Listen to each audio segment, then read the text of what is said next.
Orange line train एक ऐसा project जिसका मैं कहूँगी अब तो बरसों से इंतज़ार था। तकरीबन 5 साल के बाद अब फाइनली इसका इनाग्रेशन होने जा रहा है। वैसे तो दिसंबर 2017 में इनाग्रेशन हो जाना था, लेकिन अब पंजाब हुकूमत ने इसका फाइनली 25 अक्टूबर को इनाग्रेशन का फैसला किया है। तो मैंने सोचा कि क्यों ना एक स्टेशन विज़िट करूँ, और मैं अकेली क्यों विज़िट करूँ, आपको क्यों ना साथ लेकर आऊँ, क्योंकि पता हो कि कैसे अंदर जाना है, टिकट्स कैसे मिलेंगी, इलेक्ट्रॉनिक सिस्टम होगा, एस्केलेटर्स होंगे, कैसे इस्तेमाल करने हैं, ट्रैक तक कैसे जाना है, कहाँ जाना है, कैसे चूज़ करना है, वापस कैसे आना है, ये सब कुछ मैं आपको बताऊंगी। तो मेरे साथ अंदर चलिए and let's have a visit.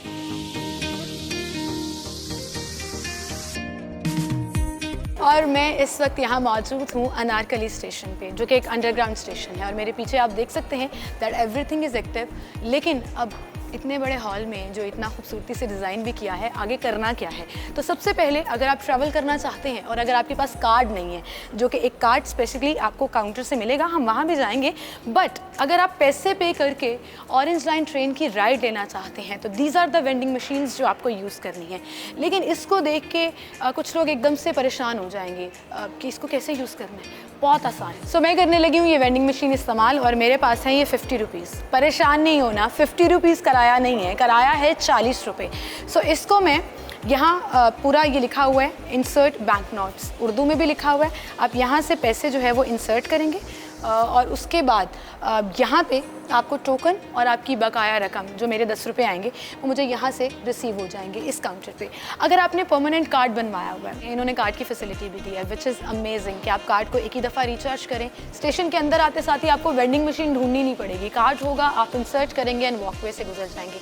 वहाँ भी हम जाएंगे। लेकिन अगर आपका कार्ड रिचार्ज नहीं है या उसमें पैसे नहीं है, सो कार्ड आप इंसर्ट करेंगे यहाँ, उन इंस्ट्रक्शंस को फॉलो करते हुए आप कार्ड रिचार्ज करेंगे, अपना कार्ड पकड़ेंगे और भाग जाएंगे अपने ट्रैक की तरफ। यहाँ से आपको रसीद भी रिसीव हो जाएगी। बहुत ही ईजी बनाया गया है, बिल्कुल सिंपल आसान अल्फाज में।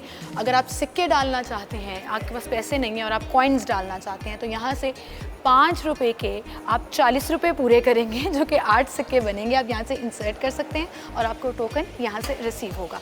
सो अब यहाँ से फॉर एग्जांपल अगर मैंने टोकन ले लिया है, उसके बाद मैंने क्या करना है। एंड ऑल्सो एक और चीज़ मैं आपको बताती चलूँ कि इस मशीन के ऊपर जब ये ऑपरेशनल होगी और बाकायदा आम लोगों के लिए अवेलेबल होगी, तो पूरी एक लिस्ट आएगी डिफरेंट स्टेशंस की। तो आप अपनी डेस्टिनेशन यानी कि कहाँ आपने जाना है, अनारकली स्टेशन पे अगर मैं हूँ और मैंने आगे कहीं और किसी और स्टेशन पर जाना है, मैंने जीपीओ की तरफ जाना है या मैंने ठोकर की तरफ जाना है, तो मैं वो डेस्टिनेशन भी सेलेक्ट कर लूँगी। किराया सबका एक ही रहेगा, लेकिन ये होगा कि आपकी उस टोकन के ऊपर जो है वो आपको वाज़ेह तौर पर नज़र आ जाएगा। तो ये तो था सारा इस वेंडिंग मशीन का फंक्शन। लेकिन अगर आप फिर भी नहीं इस्तेमाल करना चाहते और आपको लगता है कि आप कंफ्यूज हो जाएंगे, क्योंकि अक्सर लोग यहाँ पर अभी भी वेंडिंग मशीन्स को इस्तेमाल करते हुए उतना कॉन्फिडेंट नहीं होते, तो परेशान नहीं होना, उसका सोल्यूशन भी है। आए आपको दिखाती हूँ। तो ये है जी आसान तरीन तरीका, टिकट बूथ। यहाँ पर बाकायदा लोग मौजूद होंगे जो आपको गाइड करेंगे। करना आपने सिर्फ ये है कि 40 रुपये देने हैं, लेकिन मेरे पास 50 रुपये हैं, तो मैं इनको दूंगी पैसे, और इसके बाद ये मुझे टिकट या टोकन जो भी इसका एंट्री का है वो जारी कर देंगे।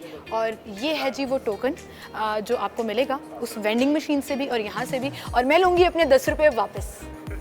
Thank you so much. 40 रुपये का ये टोकन मुझे मिल गया और अब मैं जाऊँगी वॉकवे की तरफ।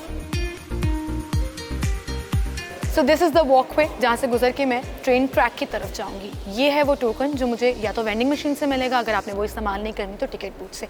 और यहाँ पर आप देखें कि बाकायदा उन्होंने गाइडलाइन दी हुई है कि बराए मेहरबानी यहाँ पर कार्ड, अगर मेरे पास परमानेंट कार्ड है तो मैं वो स्वाइप करूँगी, नहीं तो मैं टोकन, और टोकन मैं यहाँ रखूँगी तो आप देखिए कि फ़ौरन से वो बैरियर्स खुल जाएंगे and I will walk through escalator के ऊपर, और वहाँ से जा रही हूँ मैं नीचे अपनी ट्रेन ट्रैक की तरफ। ऑल्सो इसके बिल्कुल स्टार्ट में आपने एक नोटिस देखा होगा जिसमें उन्होंने तमाम एहतियाती तदाबीर बताई हैं कि अगर आपको अनकम्फर्टेबल फील हो रहा है तो इसको थाम के रखिए, भारी सामान कैरी मत कीजिए।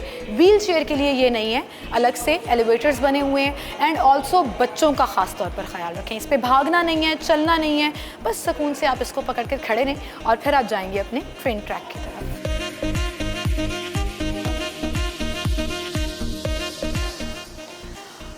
तो मैं आ गई हूँ इस वक्त प्लेटफॉर्म के ऊपर, ये संभाल के रखना है, घुमाना नहीं है, क्योंकि एग्जिट जब करना है तो आपको इसकी ज़रूरत पड़ेगी। अच्छा, मेरे सर पर आप देख रहे होंगे ये एक पूरा मॉनिटर लगा है जो कि सीरीज़ लगी हैं मुख्तलिफ जगहों पर। इसको कहते हैं PID, पैसेंजर इंफॉर्मेशन डिस्प्ले। इसके ऊपर आप देखें कि इंग्लिश और उर्दू में दोनों में रनिंग, अराइवल, टाइमिंग्स क्या हैं, अगली ट्रेन कितने बजे आएगी, अभी ट्रेन कितने बजे निकली है, कितने टाइम में आपको आपकी ट्रेन जो है वो मिल जाएगी, टू ऑल टाइम स्टेशंस, यहाँ से जाने वाले रास्ते हैं। इसके बिल्कुल अक्रॉस अगर आप देखें तो सेम ही पैटर्न है, जहाँ पर अगर आप दूसरी तरफ जा रहे हैं, लाइक अक्रॉस जा रहे हैं, तो आपको वो वाली ट्रेन मिलेगी। और 2 ट्रेन्स पैरेलल चलेंगी इन दोनों ट्रैक्स के ऊपर, जो वक्तन फ़वक्तन आपको मिलती रहेंगी। सो ये लंबा कॉरिडोर है जिसमें डिफरेंट दरवाजे हैं, तो एक ही दरवाजे पर रश नहीं लगाना। अगर आपको वहाँ पर जगह नहीं मिल रही तो आप यहाँ पर आ जाएं। यहाँ जगह नहीं मिल रही तो आगे एक सीरीज़ है मुख्तलिफ डोर्स की जो पूरी ट्रेन को कवर करेगी। उसके बाद आप ट्रेन पर सवार होइए, अपनी मंजिल पर जाइए और फिर वहाँ पर आराम से उतर जाइए। लेकिन उतरने के बाद भी ऑब्वियसली इलेक्ट्रिक सारा प्रोसीजर है और बैरियर्स हैं, तो वहाँ से आपने बाहर कैसे निकलना है, आए बताते हैं आपको।